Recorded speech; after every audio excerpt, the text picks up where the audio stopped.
दोस्तों 3 जनवरी 2026 की सुबह जब दुनिया उठी तो एक ऐसी खबर सामने आई जिसने पूरी ग्लोबल पॉलिटिक्स को हिला दिया। अमेरिका ने वेनेजुएला के प्रेसिडेंट मदुरो को फोर्सफुली कैप्चर कर लिया और ये कोई पीसफुल अरेस्ट नहीं था। ये एक फुल स्केल मिलिट्री इन्वेजन था। 150 से अधिक विमान, हेलीकॉप्टर, विशेष बल, एक पूरी अर्मादा ऑफ यूएस वॉरशिप्स, सब कुछ एक साथ। कराकस में एक्सप्लोजन्स हुए, एयर डिफेंस सिस्टम्स को डिसेबल किया गया और मदुरो के रेसिडेंस पर डायरेक्ट रेड की गई। अब ट्रंप खुलकर कह रहा है, वी विल रन वेनेजुएला। लेकिन सवाल यह है, ये सब क्यों हुआ? क्या सच में ड्रग ट्रैफिकिंग की वजह से, या इसके पीछे कुछ और बड़ा गेम चल रहा है? इस वीडियो में हम जानेंगे वेनेजुएला में एक्चुअली क्या हुआ 3 जनवरी को, ऑयल का गेम कैसे खेला जा रहा है, पेट्रो डॉलर सिस्टम क्यों खतरे में है, इंडिया के लिए इसका क्या मतलब है, और सबसे इंपॉर्टेंट, क्या यह इराक वॉर 2.0 है? तो चलिए शुरू करते हैं इस जियोपॉलिटिकल थ्रिलर को समझने से। दोस्तों आइए देखते हैं कि 3 जनवरी 2026 की रात क्या हुआ था। यह ऑपरेशन महीनों की प्लानिंग का रिजल्ट था। Timeline of events. अगस्त 2025 से सीआईए की एक स्मॉल क्लैंडस्टाइन टीम वेनेजुएला में घुसी। इनका काम था मदुरो की हर मूवमेंट ट्रैक करना, कहां सोता है, क्या खाता है, कब कहां जाता है, सब कुछ। दिसंबर 2025, ट्रंप ने क्रिसमस से पहले फाइनल स्ट्राइक को अप्रूव किया। यूएस ट्रूप्स ने मदुरो के कंपाउंड का एक रिप्लिका मॉडल बनाकर महीनों तक ट्रेनिंग की। यहां तक कि उन्होंने मैसिव ब्लास्टर्स से ट्रेनिंग ली, क्योंकि मदुरो के सेफ रूम में स्टील वॉल थी।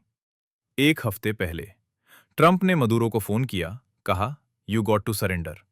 Maduro come close to giving up, लेकिन नहीं माना।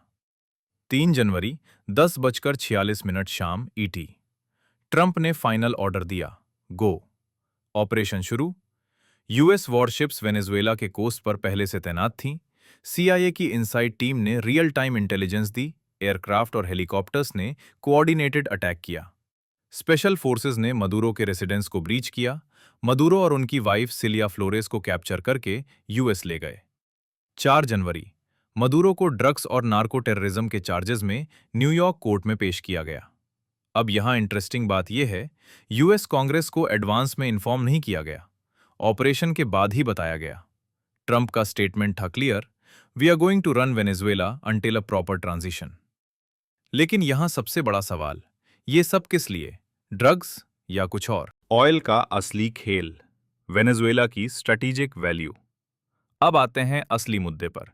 वेनेजुएला में है क्या जो इतना महत्वपूर्ण है?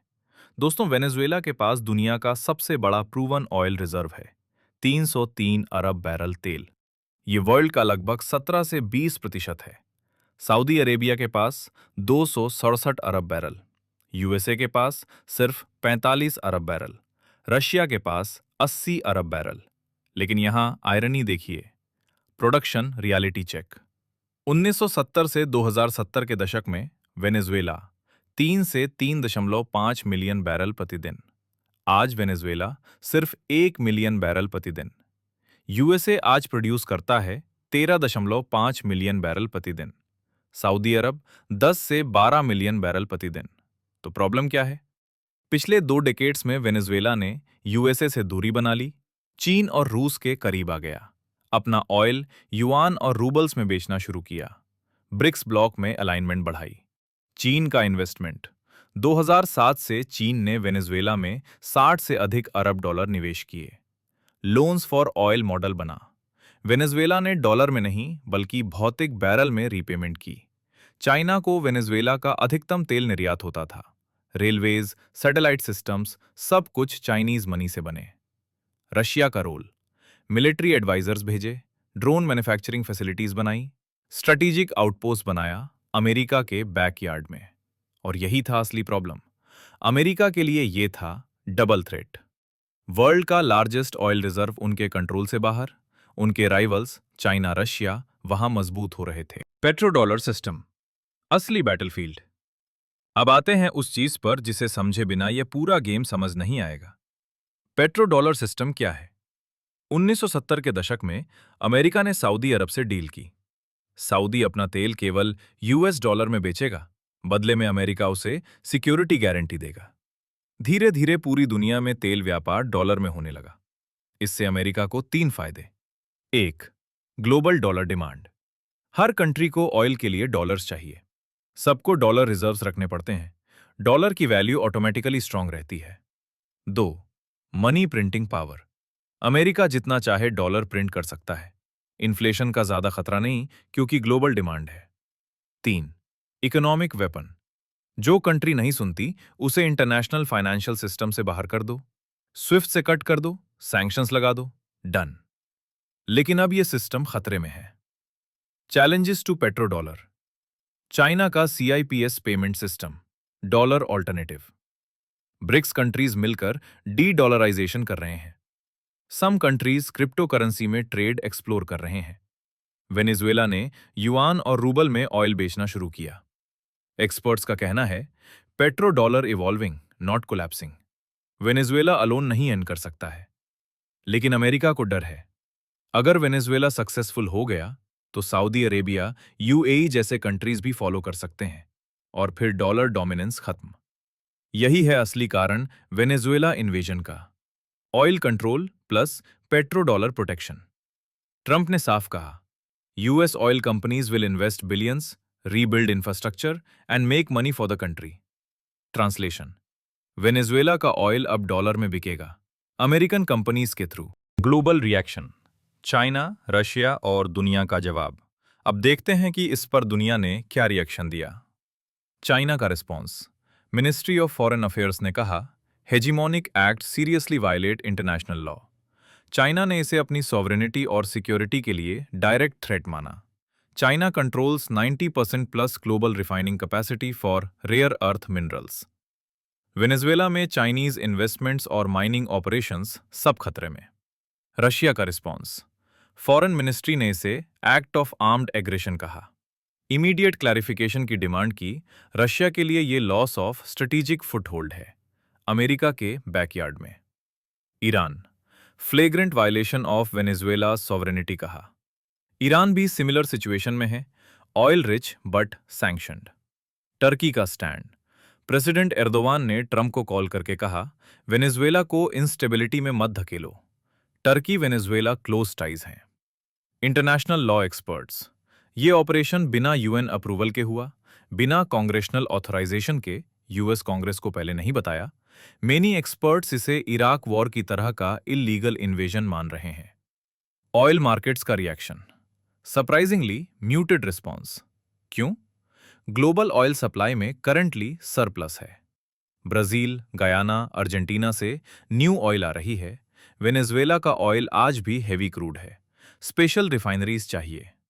एक्सपर्ट्स कहते हैं वेनेजुएला रीबिल्ड करने में 10 से अधिक ईयर्स और 100 से अधिक बिलियन लगेंगे। लेकिन लॉन्ग टर्म गोल क्लियर है, जब वेनेजुएला फिर से प्रोड्यूस करेगा तो वो डेलिबरेटली ऑयल प्राइसेस क्रैश कर सकता है। इससे रशिया और ईरान जैसे राइवल्स को नुकसान होगा। दोस्तों, अब आते हैं सबसे इंपॉर्टेंट पार्ट पर। इंडिया के लिए इसका क्या मतलब है? ग्लोबल लेवल पर इम्पैक्ट यह है कि वेनेजुएला ऑपरेशन एक प्रेसिडेंट सेट करता है। कल अगर चाइना कहे वी विल रन ताइवान, तो रशिया पहले से यूक्रेन में है, अब उसे मॉरल जस्टिफिकेशन मिल गया। जब अमेरिका कर सकता है तो हम क्यों नहीं? इंडिया की स्पेसिफिक चैलेंजेस 2026 में: पहला पाकिस्तान फ्रंट, पश्चिमी सीमा। मई 2025 में पहलगम अटैक के बाद इंडिया ने रिटेलिएशन किया था। इन्फिल्ट्रेशन अटेम्प्ट्स जारी हैं, लेकिन बड़ा ट्विस्ट, ट्रंप ने पाकिस्तान आर्मी चीफ आसिम मुनीर को अपना फेवरेट फील्ड मार्शल कहा। पाकिस्तान US संबंध मजबूत हो रहे हैं। पाकिस्तान सऊदी अरब के साथ डिफेंस एग्रीमेंट कर चुका है। पाकिस्तान को गाजा में US लीड स्टेबलाइजेशन फोर्स में शामिल किया जा रहा है। दूसरा बांग्लादेश फ्रंट, पूर्वी सीमा। शेख हसीना इंडिया एलाई की गवर्नमेंट गिरी 2024 में, अभी इंटरिम गवर्नमेंट है। मोहम्मद यूनुस की फरवरी 2026 में इलेक्शंस होने वाले हैं। Bangladesh nationalist party BNP power में आ सकती है, जो प्रो पाकिस्तान ओरिएंटेशन रखती है। जमात ए इस्लामी, इस्लामिस्ट पार्टी, भी पॉलिटिकली एक्टिव हो गई है। India Bangladesh relations all time low पर हैं। हिंदू माइनॉरिटीज पर अटैक्स बढ़ रहे हैं। धीसरा चाइना फ्रंट, उत्तरी सीमा, line of actual control LAC पर 60,000 से ज्यादा ट्रूप्स डिप्लॉयड हैं। 2025 में मोडी शी मीटिंग हुई, लेकिन ट्रस्ट डेफिसिट बना हुआ है। चाइना ने बांग्लादेश में इंटरेस्ट बढ़ाई है। China, Pakistan, Bangladesh security pact की बातें, यह इंडिया के लिए स्ट्रेटेजिक एनसर्कलमेंट है। इंडिया की डिलेमा, अगर इंडिया अग्रेसिव एक्शन ले पाकिस्तान या बांग्लादेश के खिलाफ, सर्जिकल स्ट्राइक 2.0, तो अमेरिका रिएक्शन क्या होगा? क्योंकि पाकिस्तान यूएस टाइज स्ट्रांग हैं। चाइना इन्वॉल्वमेंट का खतरा इकोनॉमिकली कॉस्टली होगा। इंडिया अभी 5 ट्रिलियन इकोनॉमी बनने की कोशिश में है। हिस्टोरिकल कॉन्टेक्स्ट, 1971 में जब इंडिया ने बांग्लादेश लिबरेशन में हेल्प की, तब यूएसए और चाइना दोनों पाकिस्तान के साथ थे, लेकिन यूएसएसआर, सोवियत यूनियन, इंडिया के साथ था। आज यूएसएसआर नहीं है। रशिया खुद चाइना का जूनियर पार्टनर है और यूक्रेन में बिजी है। तो इंडिया के पास ऑप्शंस क्या हैं?